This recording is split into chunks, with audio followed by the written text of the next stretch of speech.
So இப்போ வந்து நம்ம இல்லஸ்ட்ரேஷன் 12 பார்க்க போறோம். ஸோ illustration 12 வந்து on 1/1/2021 machinery was purchased for rupees 80,000. On 1/7/2022 additions were made to the amount of rupees 40,000. On 31/3/2023 machinery purchased on 1/7/2022 costing rupees 12,000 was sold for rupees 11,000, and on 30/6/2023 the machinery purchased on 1/1/21 costing rupees 32,000 was sold for rupees 26,700. 110 ல வந்து additions were made to the amount of rupees 20,000. Depreciation was provided at 10% per annum on the diminishing balance method. Show the machinery accounts for 3 years from 2021-23 year ended 31st December. So இது வந்து some கொடுத்துருக்காங்க. இதில் observe பண்ணீங்கன்னா machinery purchased வந்து 1/1/2021ல ஒரு machinery, அப்புறம் again 2022ல இன்னொரு machinery, அப்புறம் 2023ல இன்னொரு மிஷினரி, சாரி 2023ல இன்னொரு மிஷினரி. ஸோ இது 1 2 3. ஸோ இதை வந்து now we are going to show in the form of a tabular column. இப்போ ஃபர்ஸ்ட் எப்பவுமே டெப்ரிசியேஷனுக்கு வந்து என்னெல்லாம் வந்து முக்கியமான அப்டேட்ஸ்னா, first your checklist goes like this. என்னைக்கு டேட் ஆஃப் பர்ச்சேஸ், என்ன டைப் ஆஃப் டெப்ரிசியேஷன் இது பண்ணியிருக்காங்க சொல்லியிருக்காங்க.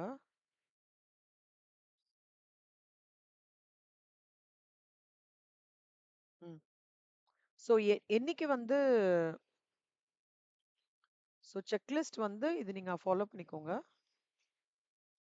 ஃபர்ஸ்ட் டேட் ஆஃப் பர்ச்சேசஸ் அதை வந்து கிளியரா எழுதிக்கணும். அடுத்தது வந்து ரெண்டாவது வந்து என்ன டைப் ஆஃப் டெப்ரிசியேஷன் கேட்டிருக்காங்க. அதாவது ஏற்கனவே நம்ம டிஸ்கஸ் பண்ண ஃபார்மேட் தான்.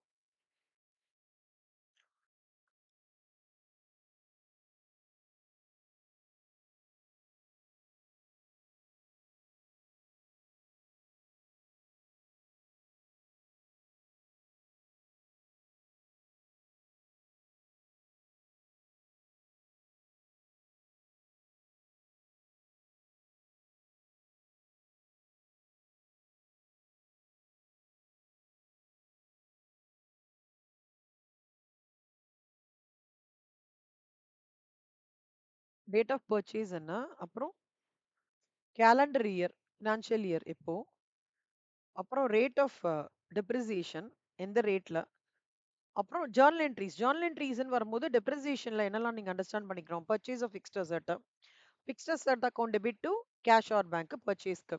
டெப்ரிசியேஷனுக்கு என்ன, depreciation account debit to asset account.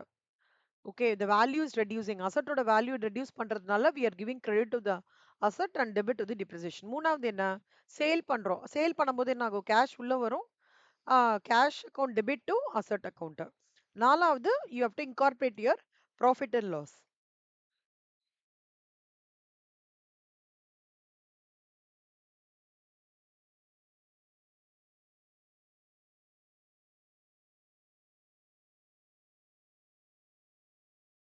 So நாலாவதுல வந்து பார்த்தோம்னா we have to incorporate our profit and loss account.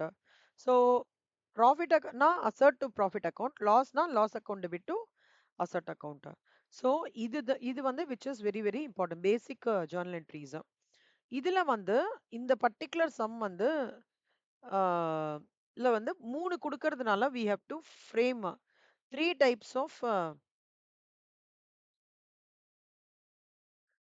3 வந்து டேபுலர் காலம் பண்ணிக்கணும். ஃபர்ஸ்ட் வந்து ஃபர்ஸ்ட் மிஷனரி, அப்புறம் second machinery, third machinery. First நீங்க ஃபர்ஸ்ட் மிஷனரியோட ஃபர்ஸ்ட் இது பார்க்கலாம்.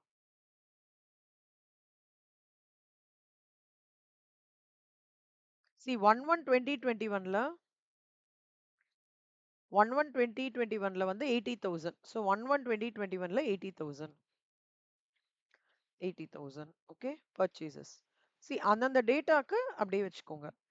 1/7/2022க்கு additions were made to the amount of 40,000. So எவ்வளோ அடிஷன்ஸ் பண்ணிருக்காங்க, 40,000க்கு அடிஷன்ஸ் வந்து பண்ணிருக்காங்க.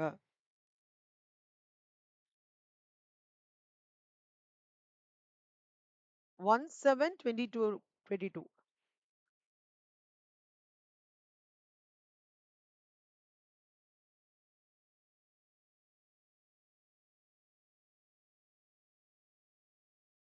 Total depreciation 8,000.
ஸோ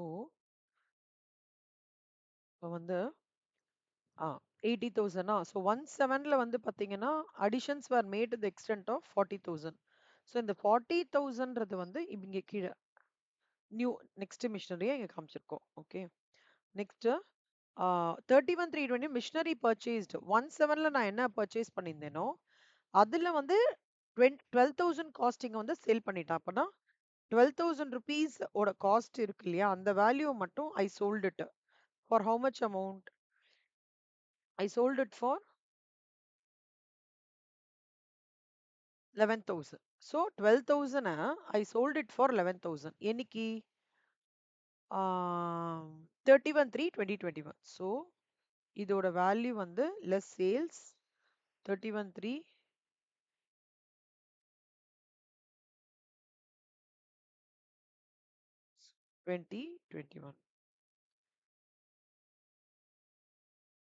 ஸோ இந்த ஒரு சம் நல்லா பக்காவா பார்த்துட்டோம் அப்படின்னா ஈஸியாயிடும்.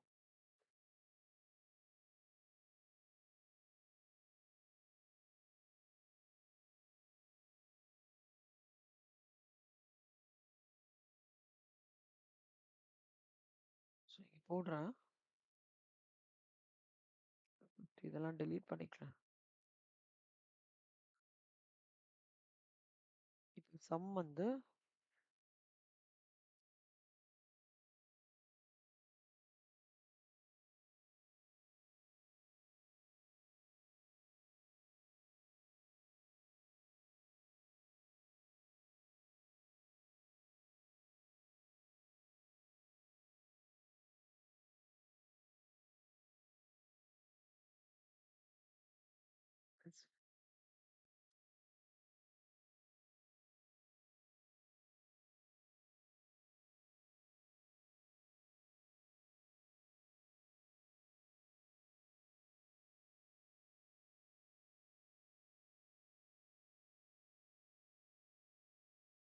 தான் சம்.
ஸோ கீழே ஃபாலோடு பை ஜர்னல் என்ட்ரிஸ். ஒரு சம் பார்த்துட்டோம்னா எல்லாமே ஈஸியாயிடும். இப்ப பாருங்க, ஃபர்ஸ்ட் மிஷினரி எவ்வளவு சொல்லியிருக்கான்? 2021 வந்து 80,000. ஸோ 80,000. ஓகே. அடுத்தது 17/2022ல எவ்வளவு இது பண்ணிருக்காங்க? 40,000. ஸோ 40,000.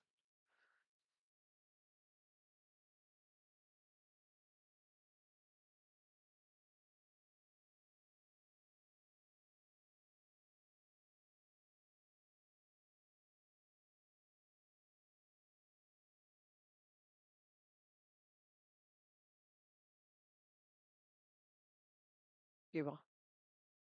ஸோ அடுத்தது வந்து பாத்தீங்கன்னா ஸோ 40,000. ஸோ 40,000. நெக்ஸ்ட் வந்து மிஷினரி பர்ச்சேஸ்டு, அதாவது 17/22/22ல பர்ச்சேஸ் பண்ணத 12,000, அதாவது இது ரெண்டு ஸ்பிளிட்டா எடுத்துக்கலாம். Two splits. ஒரு பார்ட் வந்து 12,000ம், இன்னொரு பார்ட் வந்து 28,000 அப்படி எடுத்துக்கலாம். ஏன்னா இந்த 12,000ஓட தானே விற்கிறாங்க, அதனால இப்படி போட்டுக்கலாம். Okay. So was sold for 11,000. எப்போ அது? 31/3/2023. ஸோ 31/3/2023ல 11,000க்கு விற்கிறாங்க. ஸோ இங்க 11,000. நெக்ஸ்ட் நீங்க என்ன பண்ணீங்கன்னா இந்த ஃபார்மட் எழுதிக்கணும். அவன் என்ன கேட்கறான் பாருங்க, 2021-23 வரைக்கும் உங்களுக்கு வந்து நீங்க வந்து டெப்ரிசியேஷன் போடணும் அப்படின்னு சொல்லுங்க. அப்ப நீங்க 1/1/2022ல ஸ்டார்ட் பண்ணி less depreciation 31/12/2021, less depreciation 31/12/2022, less depreciation அது வந்து எப்போ அந்த சேல் வரைக்கும் கால்குலேட் பண்ணோம். திருப்பியும் என்ன சேல்ஸ் என்னைக்கு நடந்திருக்கு. ஏன் இந்த மாதிரி 6 மந்த்ஸ் திடீர்னு வந்ததுன்னா சேல் பண்ணிருப்பாங்க 6 மந்த்ஸ்ல, அதனால அப்படி காமிச்சிருக்கும். ஓகேவா? அப்புறம் ப்ராஃபிட், அப்புறம் லெஸ் டெப்ரிசியேஷன் இயர் எண்ட் வரைக்கும். ஓகேவா? ஸோ இந்த மாதிரி ஃபார்மேட் போட்டுட்டு மிஷினரியா, ஃபர்ஸ்ட் மிஷினரி இது ரிமைனிங் போர்ஷன் ஆஃப் சேல்ஸ்னா, அதாவது இந்த 80,000த்துல ஒரு பகுதியை மட்டும் அவங்க சேல் பண்ணிருக்கலாம். அந்த மாதிரி இருந்தா இந்த மாதிரி ஸ்ப்ளிட் கொடுத்துக்கோங்க. இல்ல அதை சேலே பண்ணல, ஃபுல்லா அப்படியே யூஸ் பண்ணிட்டே வராங்கன்னா இந்த ஸ்ப்ளிட் வேண்டாம். அதை ஞாபகம் வச்சுக்கோங்க. இப்போ 80,000. ஸோ இதுல வந்து லெஸ் டெப்ரிசியேஷன் வந்து வேற என்ன டேட்டா எழுதிக்கணும் நம்ம? ஆ இத வந்து 36ல மிஷினரி பர்ச்சேஸ்ட் ஆன் 1/1/2021. இங்க இருக்கிறத கிட்டத்தட்ட காஸ்டிங் ருபீஸ் 32,000. இதையும் ரெண்டா ஸ்ப்ளிட் பண்ணிக்கோங்க. இதுல ஒரு பாகம். ஸோ இப்போ 80,000ல இதை மைனஸ் பண்ணோம்னா 48,000. ஸோ 80,000ல 10%. ஆமா. ஸோ 32,000ல 48 எவ்வளோக்கு இதை விற்கிறாங்க? ஒரே ஒரு நிமிஷம். ஸோ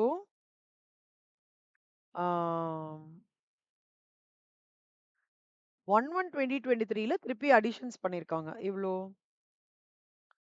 20,000. அது என்ன டேட்டு? 1/10/2023 அடிஷன்ஸ். ஸோ இந்த மாதிரி பர்ச்சேஸ் ஆஃப் மிஷினரி வந்து தனித்தனியா எங்க பண்றாங்களோ அதை நீங்க தனித்தனியா எடுத்து எழுதிறது ஈஸியா இருக்கும். அதுக்கப்புறம் depreciation was provided at the rate of 10% per annum. So இப்போ 10% per annum. இப்போ ஆக மொத்தம் நம்மளது என்ன இங்க ரெண்டு விஷயம் மெயினா என்ன பார்க்கணும், டேட்ஸ் கரெக்டா போட்டுட்டோம். அப்புறம் ரேட் ஆஃப் டெப்ரிசியேஷன் 10% டோட்டலா. என்ன type of method? Diminishing balance method. Diminishing balance மெத்தட்னா என்ன? பேலன்ஸ்லேருந்து நீங்க வந்து டெப்ரிசியேஷனை கால்குலேட் பண்ணும். அந்தந்த பேலன்ஸ்லேருந்து டெப்ரிசியேஷன் கால்குலேட் பண்ணோம்னா இயர் பை இயர் உங்களோட டெப்ரிசியேஷன் வந்து கம்மியாயிடும். அதான் வந்து மீனிங். ஓகே. ஸோ இங்க பாத்தீங்கன்னா இப்போ இதுல வந்து 10%. ஒரு சம் பண்ணீங்கன்னா போதும், உங்களுக்கு கான்செப்ட் நல்லா புரிஞ்சிடும். இப்போ இது ஸ்டார்ட் பண்ணலாமா சம்ம? So this into 10%. So 8,000. So இதுலேருந்து இதை மைனஸ் பண்ணீங்கன்னா 72,000 கிடைக்கும். அதே மாதிரி இதுக்கும் பண்ணி பாருங்க எல்லாமே. ஏன்னா இது ஏன் இங்க பண்றோம் அப்படின்னா, உங்களுக்கு பீரியட் ஆஃப் சேல் வரும்போது அந்த ப்ரொபோர்ஷன் கரெக்டா இருக்கும். அதுக்கு தான்.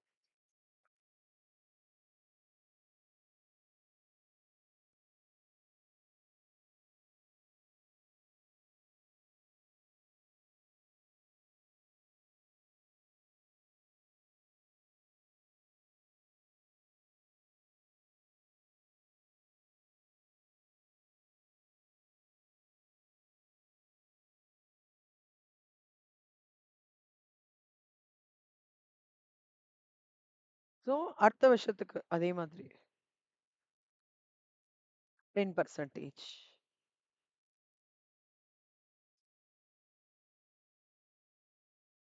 இந்த ஸ்டெப் வரைக்கும் புரியுதா? ஏதாவது டவுட் இருக்கான்னா சொல்லுங்க.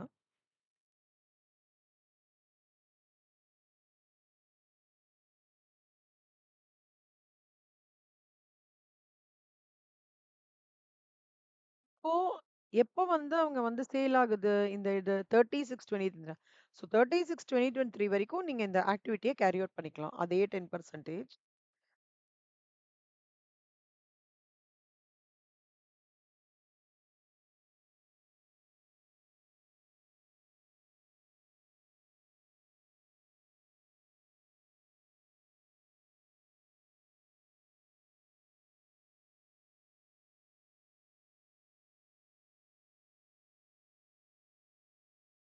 10%, this minus this,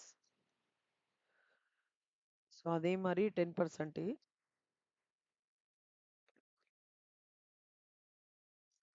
this minus this. Sales வந்து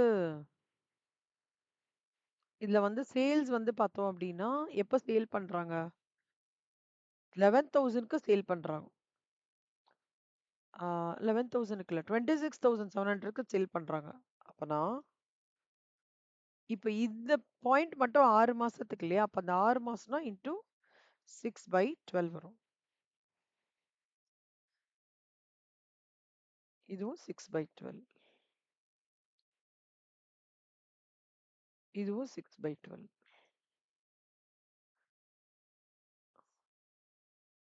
ஓ 27,000 சாரி 26,700க்கு 32,000 ஒர்த் ஆஃப் காஸ்டிங் வந்து செல் பண்றாங்க. ஸோ 26,700.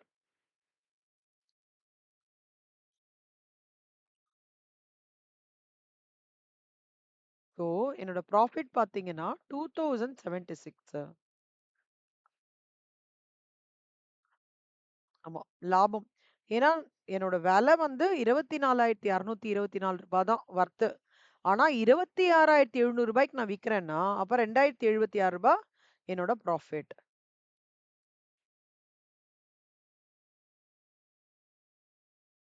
ஸோ இது இது இதோட முடிஞ்சுது. இப்போ இது இனிமே டெப்ரிசியேஷன் கிடையாது. இந்த இந்த காஸ்டிங் ஆஃப் அசெட் வந்து நம்ம கிட்ட இன்னும் ரீட்டைன் ஆயிருக்கனால இதோட டெப்ரிசியேஷன் கண்டினியூ ஆகும். ஸோ இன்டூ 10% இன்டூ அடுத்த 6 மாசத்துக்கு போடணும் இல்லையா? அதனால அடுத்த 6 மாசம். So this minus this. So எவ்வளோ கிடைக்கிறது?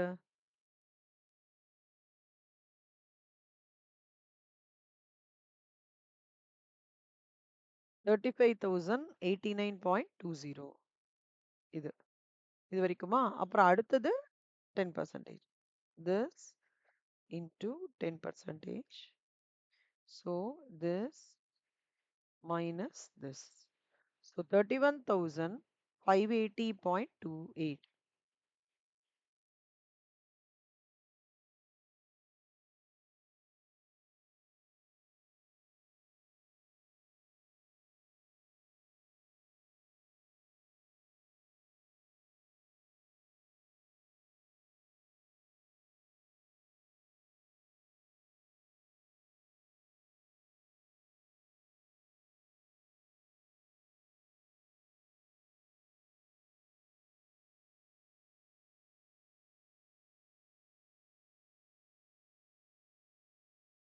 into 6/12 into 10%.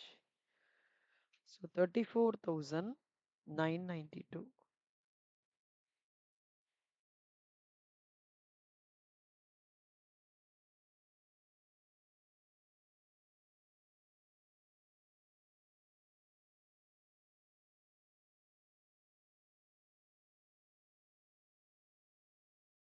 into 6 மாசம் into 10%.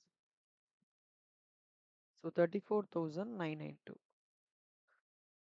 ஏன் இங்க போட்டதை நான் எடுத்துட்டேன் அப்படின்னா அது வந்து இந்த சேல் வேல்யூ பக்கத்துல கொடுக்கும்போது டெப்ரிசியேஷன் கன்ஃபியூஸ் ஆயிடும். அதனால தான் தனியா ஒரு லைன் ஐட்டம் காமிச்சிட்டு இங்க காமிச்சிருக்கேன். இது machinery number 1. Okay. Machinery number 2 வந்து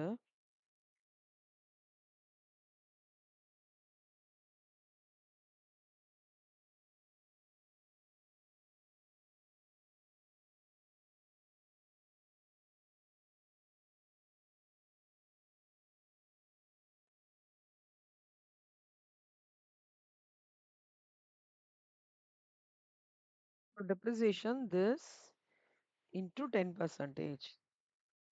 So this minus this 36,000.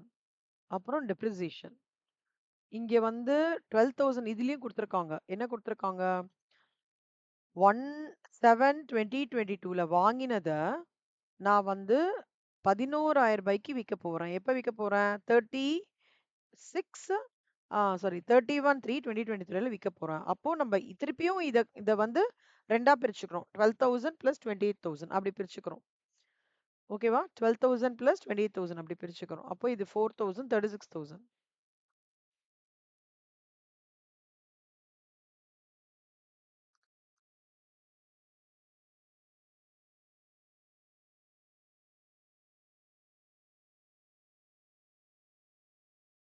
இங்க திருப்பி 10% depreciation. So இதுல வந்து this into 10%. So this minus this. இங்க அதே மாதிரி 10% depreciation.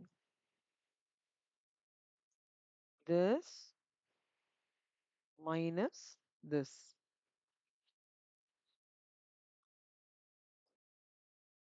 அதுக்கப்புறம் இங்க depreciation வந்துருது இல்லையா 31/3/2023ல இந்த அடுத்த இயருக்கு அதே மாதிரி 10% இதுலேருந்து பேலன்சிங் ஃபிகர்லேருந்து எடுத்துக்கணும். This. So this minus this 32,400. அதே மாதிரி இங்க 10,800 into 10%. So this minus this. So இங்கேயும் அதே மாதிரி this 10%. This minus this. இப்போ 9,070 ஒர்த் இருக்கிற ஒரே ஒரு நிமிஷம்.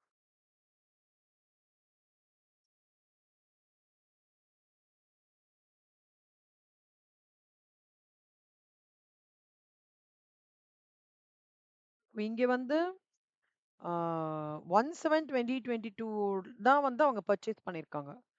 நார்மலா நம்ம 10% போடுவோம் இல்லையா? இப்ப என்ன ஆகுது? 7, 8, 9, 10, 11, 12 6 மந்த்ஸ் எடுத்துக்கணும்.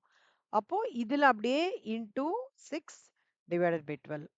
Normally it is 10% for full year. But if your date of purchase happens between anywhere in the year, now we have to calculate on the duration. So 2000 into 6 divided by 12. So 11,400. அதே மாதிரி into 6 divided by 12.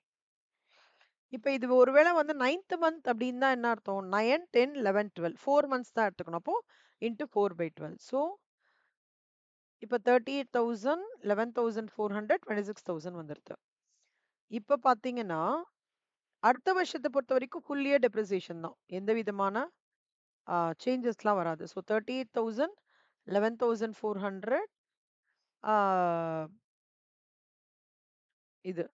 ஆனா இங்க 12 months இங்க ஒண்ணு observe பண்ணீங்கன்னா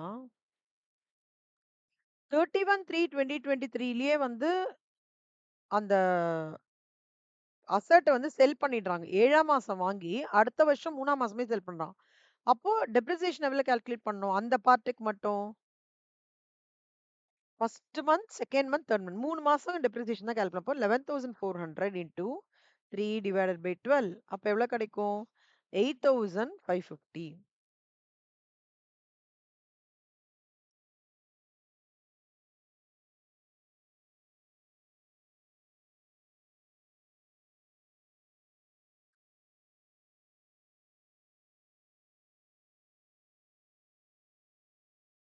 to 10%.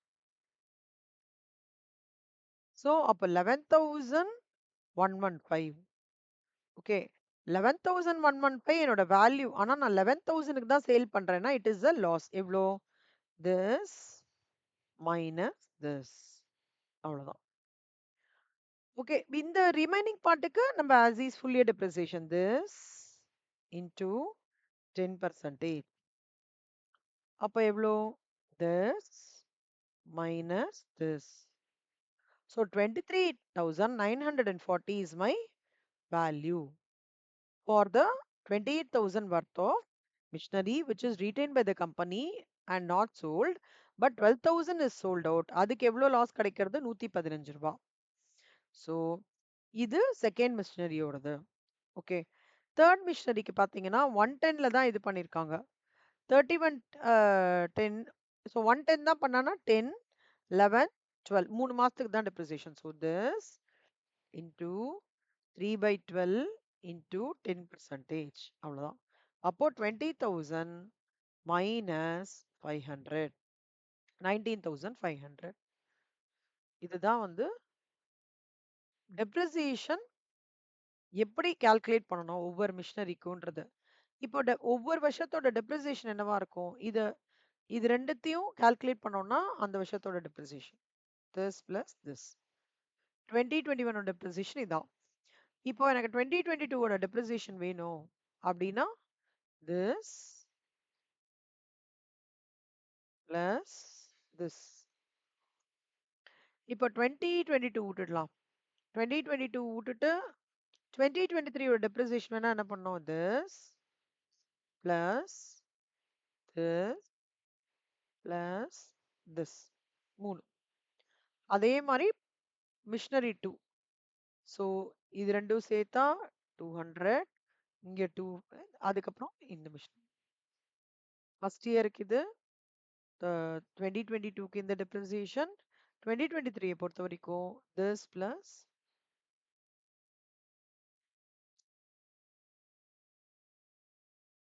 This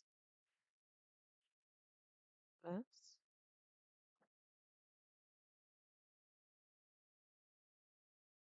இது.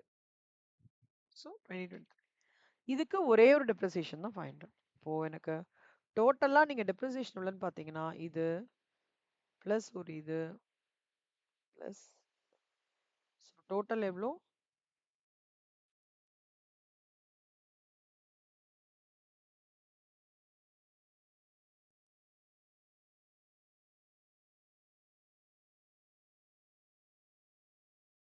So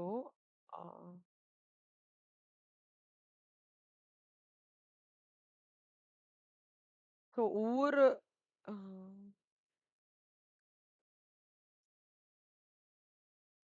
so first இயரோட depreciation வந்து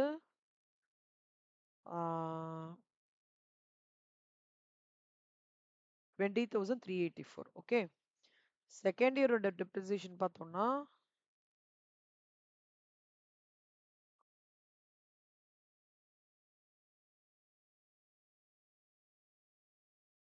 2472.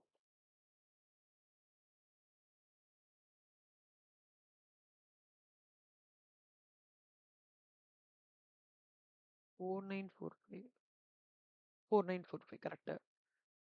அடுத்த இயரோட depreciation 500. So this plus this plus this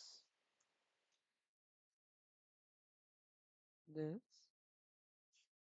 plus this plus this எவ்வளோ வரும்?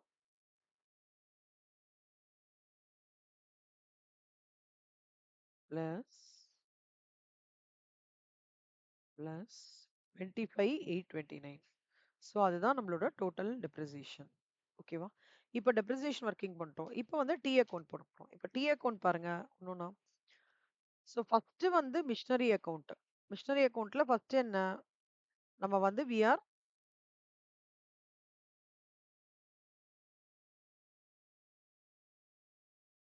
பர்ச்சேசிங் இல்லையா? ஃபர்ஸ்ட் என்ட்ரி வந்து பர்ச்சேஸ் பண்றது. அப்போ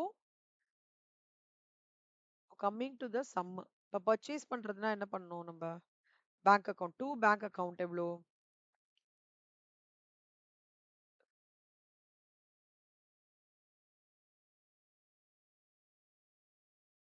2 பேங்க் அக்கவுண்ட் வந்து 80,000.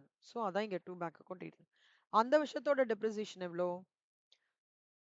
3,000 plus 4,800. So 8,000 rupees அந்த வருஷத்தோட டெப்ரிசியேஷன். அப்போ by depreciation 8,000. ஸோ ரிமைனிங் 72,000 அது இங்கே சென்ஸ் செக் பண்ணிக்கலாம் நீங்க ஈஸியா இருக்கும். ஸோ இது ரெண்டுத்தையும் ஆட் பண்ணீங்கன்னா 72,000 to 70,000. நெக்ஸ்ட் அடுத்த வருஷம் 2022 இதை வந்து அப்படியே carry forward to balance brought down. அடுத்த வருஷம் திருப்பி இன்னொரு புதுசா ஒரு மிஷினரி வாங்குறோம் இல்லையா? ஸோ 40,000க்கு மிஷினரி வாங்குறோம். So 2 bank 40,000. அந்த விஷயத்தோட டெப்ரிசியேஷன் என்ன? ஒன்னொன்னா கூட போட்டுக்கலாம் நம்ம. ஃபர்ஸ்ட் இது 7,200 அது பை டெப்ரிசியேஷன் 7,200 அப்புறம் 2,000. So 7,200 plus 2,000 will be your 2022 ஓட டெப்ரிசியேஷன். அதான் இங்க போட்டிருக்காங்க. நம்ம தனியா கூட போட்டுக்கலாம், இந்த மாதிரி கூட காமிக்கலாம். ஸோ இங்க போட்டிருக்கேன், நான் தனியா போட்டிருக்கேன். ஓகேவா? This will be 7,000 plus 2,000. Okay, next அடுத்த கான்செப்ட். இங்க 2 பேலன்ஸ் brought down 1,08,000 வருது. See 2023ல தான் நிறைய நடந்திருக்கு. என்னன்னா ஒரு அசர்ட் வாங்கியிருக்கோம். பாத்தீங்கன்னா இங்க வந்து டீடைல்டா காமிச்சிருக்கேன். ஒரு அசர்ட் வாங்கியிருக்கோம் 110ல 20,000. அதான் இது வாங்கியிருக்கோம். அதோட டெப்ரிசியேஷன் பாத்தீங்கன்னா அந்த மிஷினரி 3யோட டெப்ரிசியேஷன் பாத்தீங்கன்னா யூ வில் கெட் அரவுண்ட் பேர் என்ன டோட்டலா இப்போ 2023யோட டோட்டல் வச்சு நம்ம பார்த்தோம்னா இங்க ஒரு 500 2023யோடது. அப்புறம் இங்க ஒரு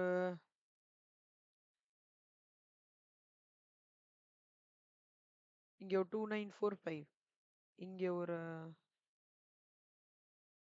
ஸோ 8629 தான். இதை தான் வந்து இங்க நம்ம அப்டேட் பண்ணியிருக்கோம். 8629 depreciation clubbed for all years.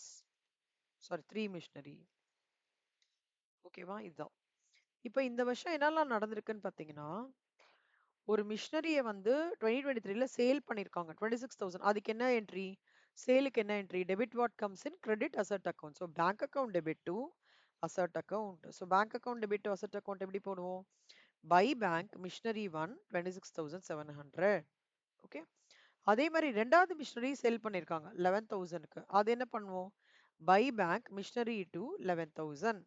Okay, இதில் ரெண்டுமே வந்து சேல் என்ட்ரி, இதுவும் சேல் என்ட்ரி. ஓகேவா? மூணாவது வந்து இதுல லாஸ் வந்ததுன்னா பை லாஸ் காமிப்போம். எதுல லாஸ் வந்திருக்கு? செகண்ட் மிஷினரியில லாஸ் வந்திருக்கு. So by loss on sale of machinery 150. First மிஷினரியில ப்ராஃபிட் எவ்வளோ? 2076. Okay, so 2076. ஸோ அந்த ப்ராஃபிட் வந்து என்னன்னு பார்த்தோம்னா இங்க போட்டிருக்கோம் 2076 டூ ப்ராஃபிட். ஸோ நம்ம இதுலேருந்து ரெக்கன்சைல் பண்ணினோம்னா நம்மளால பேலன்ஸ் கேரி டவுன் 78,432. 78,432 இங்க எப்படி வருது செக் பண்ணிடலாமா? இங்க பாருங்க 19,500 23 இது plus 34 this this and this. So 78,432 வா? இங்க பாருங்க 78,432. ஸோ இதுதான் return on value of all three machinery retained with us.